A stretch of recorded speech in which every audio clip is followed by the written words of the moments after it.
Hi everyone, I am Brooke Silva. I am a mom, wife, dietetic student, foodie, and blogger. So here I am. When I'm not working or studying or doing schoolwork, I'm hanging out with the family or I'm cooking. One of my favorite things to do is barbecue. In the summer, I never cook inside. We do everything with the smoker or the barbecue out back. Um, it was something I grew up doing with my dad, and I still love doing it to this day. Even in these cold New England weathers, you will find me outside a few days a week. Meet my amazing family. You've got my husband Adam, our daughter Hope, who is 2, Tommy, who is 17, and Matthew, who is 14. They are my biggest cheerleaders in life. And a big reason why I'm following this path to becoming a registered dietitian. My husband is pre diabetic. It is something that runs in his family as well as some other pancreas issues. So we are trying to make sure he does not become a diabetic. My son Matthew, who's wearing the Boston Red Sox shirt, has had sensitivities to most preservatives his whole life. When he was born, he was allergic to whey and milk and eventually grew out of those things. But as he continued growing, we discovered all kinds of food sensitivities that really whooped up his ADHD and OCD. So when we make things, they are preservative free. He eats mostly everything from scratch or something that's fruit or vegetables. Because now that he's a teenager, he realizes that when I eat something that my body doesn't like, I either turn into Jekyll and Hyde or we call him the Hulk.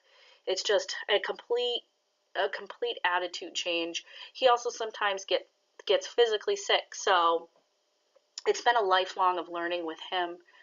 My son Tommy is going to college next year, so it's going to be quite interesting to be in school and also have a son that is in school. And I hope we can help each other.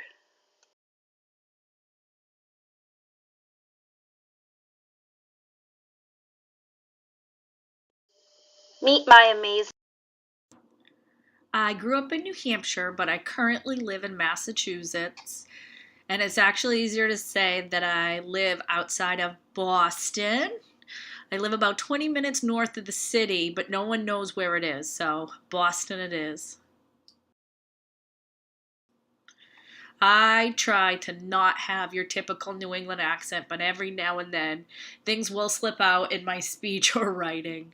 My husband is a medic and works in the city, so he tends to have your thick New England accent. He says things like potatoes, which are potatoes. He drinks from a bubbler. He says tonic instead of soda. And his favorite number is 40, you know, the number after 39. I am super excited to be in my second semester as a student here at KSU in the dietetics program.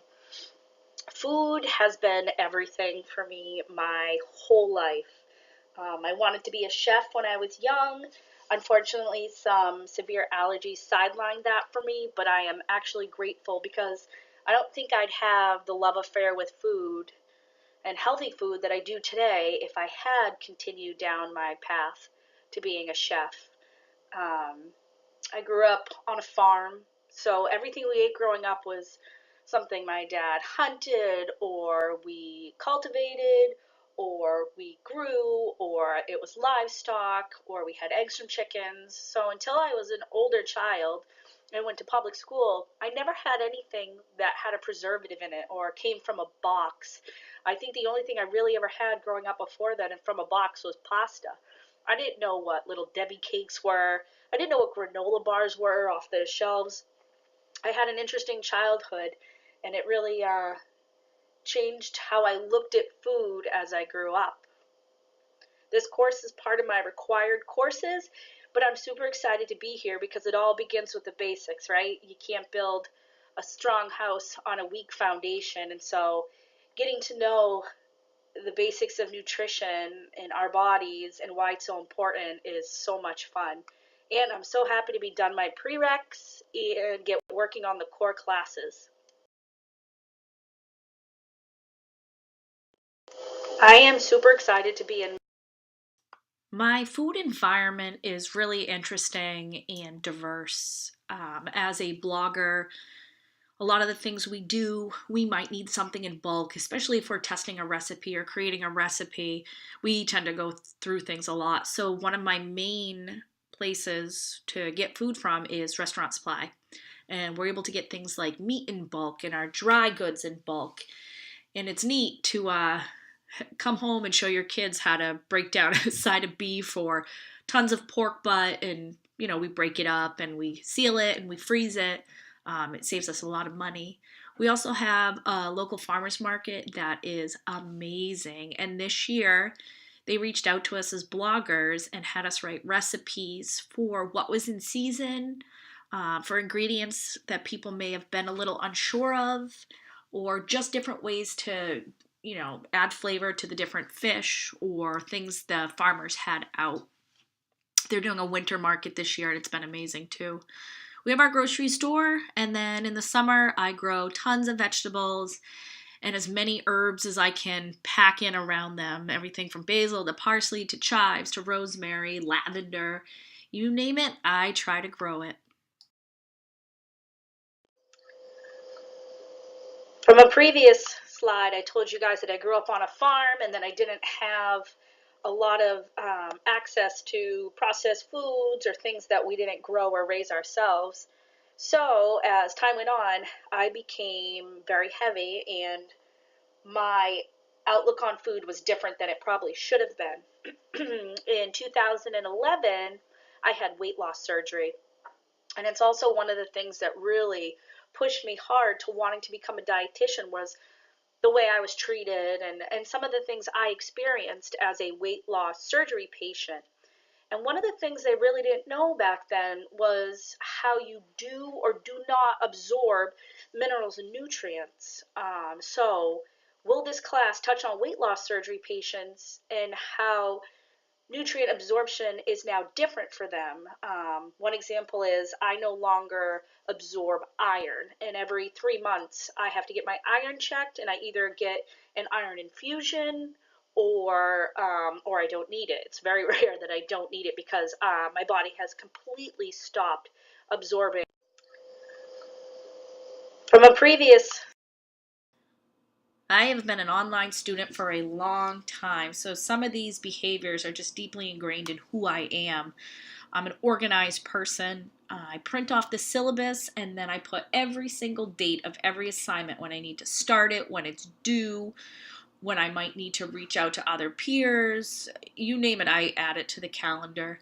I also try to do my work super early so that way I have great participation in the discussion boards. I feel there's nothing more frustrating than when you log into the discussion board and you can't start a conversation or you can't reply on someone's post because there's only a few people who have posted. And I always use technology as a tool. In my full time job, I work in technology, and so I know the value of the different programs that KSU offers to us as students in the Office 365 suite. How can the instructors and TAs facilitate online learning?